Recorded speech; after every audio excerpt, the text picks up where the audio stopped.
Mahtavaa!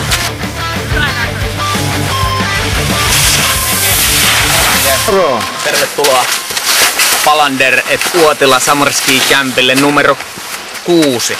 Itse asiassa 7. leiri, mutta 6. vuosi. Meillä oli silloin eka vuonna 2 leiriä, niin tää on 6. vuosi. Ja niin kuin näkyy, niin upeat olosuhteet. Tänään on ehkä lämpimimpiä päiviä. Silloin ekalla leirillä oli 6 vuotta sitten oli näin lämmin. Meillä on paljon kuvia silloin, kun vedettiin ilma. Tai Sami veti lihakset ja siitä veti ilman paita. Sortit jalkaan. Mä luulen, että huomenna vois laittaa sortit jalkaan. Hyvässä kunnossa on rinne. Siltikin, mutta kyllä tää vauhtia sulaa mutta kyllä tää saatu hyvään kuntoon. Ensimmäinen päivä. Mennään rauhallisesti ja aloitetaan ilman mitään sen isompia odotuksia tää päivä. Ja huomenna aletaan valmentaa oikein kunnolla. Heimokin veti siinä niin maan pirusti.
Yltäpäätä Suolassa. Miten urakka mennyt tänään? Upeesti. Tänään on kaikki toiminut hyvin. Kello ja odotella. Eiköhän tästä hyvä päivä tule.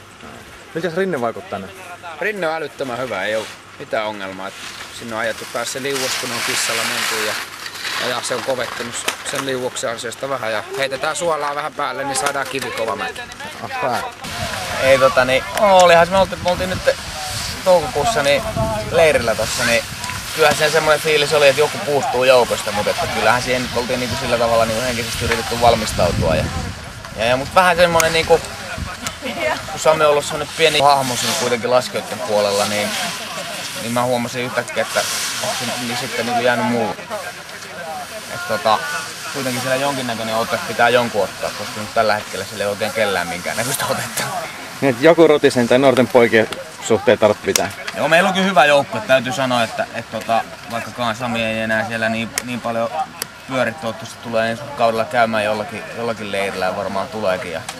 Mutta että meillä on kyllä hyvä porukka tällä hetkellä, vaikka nuoria jätkiä onkin. Kyllä se vähän erilainen tilanne on, kun ei olekaan enää joukkueen nuoren, kun siellä on 10 vuotta nuorempi maajoukkue. Päivän treenissä on. Tämä oli se käännöksen aloitus, ihan totta.